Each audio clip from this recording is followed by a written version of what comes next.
इतना बेखौफ हो चुके हैं मुखिया लोग कि हाथ में पहले जो लेते थे जाकर के हाथ गर्म करते थे, लेकिन अब तो मोबाइल गर्म कर ले रहे हैं डायरेक्ट फोन पे ऑनलाइन, यानी कि किसी से कोई डर नहीं, कोई सिस्टम से कोई डर नहीं। दिन दहाड़े जो है कि फोन पे ही पैसा। मैंने 2 साल पहले पशु शेड में 12,000 रुपया घुस दिया था। मुखिया वगैरह किसी के पास नहीं गए, आवेदन वगैरह किए कि नहीं किए? हम नहीं गए, मुखिया के यहाँ नहीं गए, इसलिए नहीं गए, सुन रहे थे जो पैसा घुस लेते हैं इसलिए नहीं गए। प्रिंट होने के बाद जियो टेक पे जब जबरन पैसा का वसूली किया, जब तक पैसा नहीं दोगे 1100 तब तक आपका फोटो नहीं होगा। आवास में घुसखोरी जारी है, हेमंत सोरेन जी देख सकते हैं। ये देखिए दरवाजा की स्थिति क्या है, ये देखिए इस दरवाजे में अगर कोई ज्यादा जोर से अगर लात मार दे तो दरवाजा गिर जाएगा। तो जनप्रतिनिधि का मतलब होता है जनता का सेवा करने के लिए वो प्रतिनिधि को चुनते हैं जनता लोग, लेकिन जब चुनते हैं तो वो लोग फिर पैसा लेने के लिए जनता के घर घर घूमते हैं। हर प्रकार की योजना है, कोई भी योजना ऐसा नहीं है जिसमें पैसा नहीं लिया जाता है।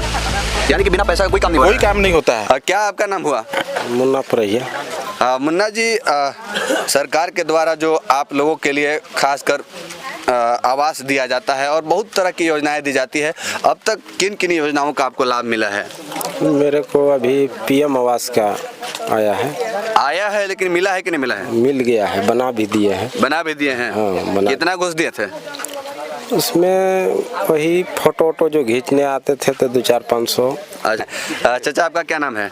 मेरा नाम राम जन्म परैया है। राम जन्म परैया, कठर कला पंचायत के ही आप हैं? हाँ जी। अच्छा चाचा, ये बताइए कि आप लोग इस सुदूरवर्ती इलाके में रह रहे हैं, अब तक किन किन सुविधाओं का, सरकारी सुविधाओं का लाभ मिला है आपको? हमको कोई सुविधा नहीं मिला अभी तक। आवास वगैरह मिला है कि नहीं? नहीं मिला। नहीं मिला है? नहीं। आप लोगों के लिए तो सरकार पीएम जनमन आवास योजना का लाभ दे रही है, तो अब तक नहीं मिला है? नहीं। इसके लिए आप मुखिया वगैरह किसी के पास नहीं गए, आवेदन वगैरह किए कि नहीं किए? हम नहीं गए, मुखिया के यहाँ नहीं गए, इसलिए नहीं गए, सुन रहे थे जो पैसा घुस लेते हैं इसलिए नहीं गए। घुस लेते हैं? कितना घुस लेते हैं? अब हम नहीं पता, 2-3 हज़ार लेते हैं, 4 हज़ार लेते हैं किसी से, इसलिए हम नहीं गए। मेरे पास पैसा रहता तो हम घर नहीं बना सकते थे। क्या सरकार से क्या मांग करेंगे? हेमंत सोरेन जी से क्या कहना चाहेंगे आप? हम तो यही कहेंगे, जब अभी तक हमको कोई चीज नहीं दिया गया, यानी कि सरकारी योजनाओं से आपको वंचित किया गया है। और हमारे के यहाँ कौन चीज की जरूरत नहीं है, गार्डवाइल की जरूरत नहीं है, समतलीकरण की जरूरत नहीं है, कि मेड़बंदी की जरूरत नहीं है। अच्छा, ये बताइए यहाँ पे जैसे कि अगर कोई व्यक्ति बीमार पड़ता है तो उसका इलाज कहाँ पे करवाते हैं आप लोग? वो तो इलाज तो हम लोग पहले पैसा से करवा रहे थे, अब ये खुला है, स्मार्ट कार्ड सबके बन जा रहा है तो धुरकी से होगा। अभी तक यानी कि हुआ नहीं है? लेकिन अभी नहीं हुआ है। भैया क्या नाम हुआ? मेरा नाम राजेश बैठ है। हाँ राजेश जी, आप शिक्षित लग रहे हैं और इस जो सुदूरवर्ती इलाके में जिस तरह से यहाँ के आदिम जनजाति परिवार के लोगों का हाल है, आप क्या कहेंगे हेमंत सोरेन जी से? मैं यही कहूँगा कि जितने भी बिचौलिया लोग हैं, जनप्रतिनिधि लोग हैं, गरीब से पैसा का उगाही करके आवास के नाम पर तो कहीं पशु शेड के नाम पे हर तरह की योजना जो है उसमें मतलब जनप्रतिनिधि लोग के द्वारा, कुछ बिचौलिया लोग हैं उन लोग के द्वारा मतलब पैसा का उगाही किया जाता है। आवास में पशु शेड हो गया, हर प्रकार की योजना है, कोई भी योजना ऐसा नहीं है कि जिसमें पैसा नहीं लिया जाता है। यानी कि बिना पैसा का कोई काम नहीं होता है। अच्छा, ये बताइए कि आखिर आदिम जनजाति परिवार जो है कि एकदम सबसे पिछड़े तबके के लोग हैं और इन लोगों के पास रहने के लिए अच्छा घर भी नहीं है, और ऐसे भी अभी हम लोग भी आए हैं तो देख सकते हैं किस तरह से खपड़ेल का मकान है। आखिर इन लोगों के पास 10,000, 20,000, 50,000 रुपए अगर होता तो ये लोग खुद से भी मकान बना सकते थे जी। तो जो इस तरह से मुखिया कर रहा है, ऐसे मुखियाओं पर कार्रवाई होनी चाहिए या नहीं होनी चाहिए? और मैं खुद शोषित हूँ, क्योंकि मैंने 2 साल पहले पशु शेड में 12,000 रुपया घुस दिया था, जो कि मैं पशु शेड बनवा भी लिए। वेंडर के माध्यम से कुछ सामान मिला तो उसके माध्यम से मिला, मैं बनाया भी। बाकी जो पैसा होता है और काम के लिए अभी तक नहीं मिला, यही बात।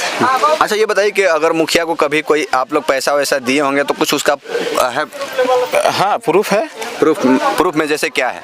प्रूफ में है, हम मतलब 2 साल पहले ट्रांजैक्शन किया था। अच्छा, फोन पे से किए थे? हाँ। चलिए, तो उसका तो कहीं हम स्टेटमेंट निकलवाएंगे तो हमको तो मिलेगा ही। 2 साल पहले तो वो स्टेटमेंट निकलवा करके हमको आप दे सकते हैं? दे सकता हूँ। चलिए, हेमंत सोरेन जी देख सकते हैं जिस तरह से इतना बेखौफ हो चुके हैं मुखिया लोग कि हाथ में पहले जो लेते थे जाकर के हाथ गर्म करते थे, लेकिन अब तो मोबाइल गर्म कर ले रहे हैं डायरेक्ट फोन पे ऑनलाइन, यानी कि किसी से कोई डर नहीं, कोई सिस्टम से कोई डर नहीं। दिन दहाड़े जो है कि फोन पे ही पैसा ये लोग ट्रांसफर करवा रहे हैं। और यहाँ पे सगमा प्रखंड के प्रखंड विकास पदाधिकारी महोदय जी कि जो बीडीओ साहब होते हैं, बीडीओ साहब आपसे भी मैं निवेदन करना चाहता हूं कि जल्द से जल्द इस मुखिया के बारे में जो है कि जांच कीजिए और यहाँ के ग्रामीणों को जो है कि सरकारी सुविधाओं से जिस तरह से वंचित कर दिया जा रहा है, ये लोगों को सरकारी योजनाओं का लाभ मिलना चाहिए और ऐसे से जो है कि मुखियाओं के ऊपर कड़ी से कड़ी कानूनी कार्रवाई किया जाए ताकि जो है कि गरीब लोग सुखी से रह सके, आराम से रह सके और गरीबों के लिए जो सरकार के द्वारा योजना दिया जा रहा है वो गरीबों तक पहुंच सके, गरीबों को मिल सके। और क्या कहना चाहेंगे सर? मैं यही कहना चाहूँगा, मतलब ये डीसी महोदय चाहे हमारे हेमंत सोरेन है सरकार, मैं उनसे यही कहना चाहूँगा कि से जो भी बिचौलियागिरी कर रहा है, गरीब से पैसा घूस ले रहा है, चाहे जनप्रतिनिधि लोग हैं, इन पर सख्त कड़ी से कड़ी कार्रवाई किया जाए। जी जी, मैं यही मांग करूँगा जी। क्योंकि यहाँ आदिवासी इलाका है, क्योंकि इन लोग के इलाज कराने के लिए, खाने पीने के लिए, रहने के लिए घर नहीं है और ये किसी न किसी से कर्जा लेकर ये आवास के नाम पर देते हैं और इनका सूद ब्याज के साथ में। समझ सकते हैं घर के लिए जो है कि लोग जो है कितना परेशान है कि कहीं ना कहीं अगर पास में पैसे नहीं होते हैं तो कोई जो मालदार व्यक्ति हैं उन लोगों के पास जा करके परसेंटेज पे पैसा उठा करके और ये देते किसको है? जनप्रतिनिधियों को। जनप्रतिनिधि का मतलब होता है जनता का सेवा करने के लिए वो प्रतिनिधि को चुनते हैं जनता लोग, लेकिन जब चुनते हैं तो वो लोग फिर पैसा लेने के लिए जनता के घर घर घूमते हैं आवास में। आइए, क्या नाम है चाचा आपका? सूर्योदय परैया। अब तक चाचा आपको सरकारी योजनाओं का लाभ मिला है या नहीं मिला है? मिलल है बाकी भी पैसा नहीं मिला है। पैसा नहीं मिला है। क्या मिला है चाचा आपको? ये है आवास है। आवास मिला है। हाँ। पीएम जनमन आवास। हाँ। पैसा डलाया कि नहीं डलाया? नहीं डलाया है। नहीं। तो इसके लिए पैसा वैसा मांग किया जा रहा है क्या? नहीं, मांगता नहीं किए हैं। आपसे नहीं किया गया है? नहीं। चलिए, एक चाचा हैं, इनसे नहीं मांग किया गया है। चलिए ठीक है, क्योंकि गरीब व्यक्ति है। क्या काम क्या करते हैं? ये गाड़ी छेरी पटरू चराते हैं। छेरी पटरू चराते हैं। और खेती बाड़ी वगैरह है कि नहीं? और तनी मनी होता है, थोड़ा बहुत होता है। पानी भी ना, पानी की भी समस्या काफ़ी है। हाँ। तो ये देख सकते हैं, मैं कैमरामैन को कहूँगा कि एक बार आप चारों तरफ घुमा करके दिखाइए इस इलाके में जहाँ पे हम मौजूद हैं, सगमा प्रखंड के कटहल कला पंचायत में जो हम मौजूद हैं। ये खास करके आदिम जनजाति परिवार यहाँ पे जो है कि गुजर बसर करते हैं। देखिए किस तरह से घर की स्थिति है। देखिए, ये देखिए दरवाजा की स्थिति क्या है। ये देखिए, इस दरवाजे में अगर कोई ज़्यादा जोर से अगर लात मार दे तो ये दरवाज़ा गिर जाएगा। देखिए, ये देखिए मिट्टी का घर, किस तरह से मिट्टी का घर है। ये देखिए जो इसमें लगाए हुए हैं लकड़ी से जो है कि इस मकान को बनाया गया है।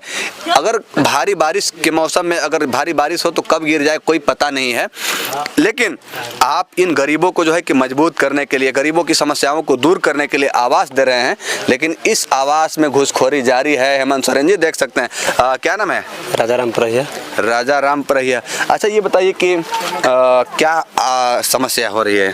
समस्या मेरा कटहल पंचायत में साल भर पहले जनमन आवास मिला था कि उसमें जब जनमन आवास जब चालू हुआ था उस समय 3000 पैसा वसूली किया गया बिचौलिया द्वारा। आपसे 3000 वसूली किया गया? मुझसे नहीं किया गया है, लेकिन मेरे गांव टोले मोहल्ला गांव के लोगों के से किया गया। हाँ। और जब प्लिंथ हो गया, प्लिंथ होने के बाद जियो टेक पे जब जबरन पैसा का वसूली किया, जब तक पैसा नहीं दोगे 1100 तब तक आपका फोटो नहीं होगा। अच्छा, इसकी शिकायत यहाँ के प्रखंड विकास पदाधिकारी से आप लोग किए या नहीं किए कभी? नहीं, इस शिकायत तो अभी नहीं की। शिकायत नहीं किए हैं जी। लेकिन चलिए, सगमा प्रखंड के प्रखंड विकास पदाधिकारी महोदय बीडीओ साहब देखेंगे और यहाँ के जो डीसी सर जो गढ़वा के हैं बहुत ही ईमानदार हैं। इन पे गरीबों की जो है कि उम्मीद है, इनसे जुड़ा हुआ आशा और विश्वास है कि जरूर इस पंचायत के जो मुखिया के द्वारा पैसा उगाही किया जा रहा है, जांच पड़ताल करते हुए ऐसे मुखियाओं के ऊपर कड़ी से कड़ी कानूनी कार्रवाई करने का कृपा करें। प्लिंथ हो गया है, लेकिन फिर भी अभी तक पैसा का अभाव में प्लिंथ का फोटो नहीं खिंचाया है। हाँ। और बिचौलिया द्वारा बोला जाता है कि अगर जो तू इतना नेता बनता है तो है दम तो तू इसको पास करा के दिखा दो, पैसा डलवा के दिखा दो। अच्छा, अगर आप लोग अपने हक अधिकार के लिए आवाज उठाते हैं तो क्या कहा जाता है कि इतना बड़ा नेता बन रहे हो? बड़ा नेता बन गया है। चलिए, देख सकते हैं, अगर गरीब लोग अगर आवाज उठाएंगे तो गरीब लोग को आवाज उठाना भी गुनाह है, क्योंकि अगर गरीब लोग आवाज उठाएंगे तो उन्हीं लोग को नेता कहा जाता है।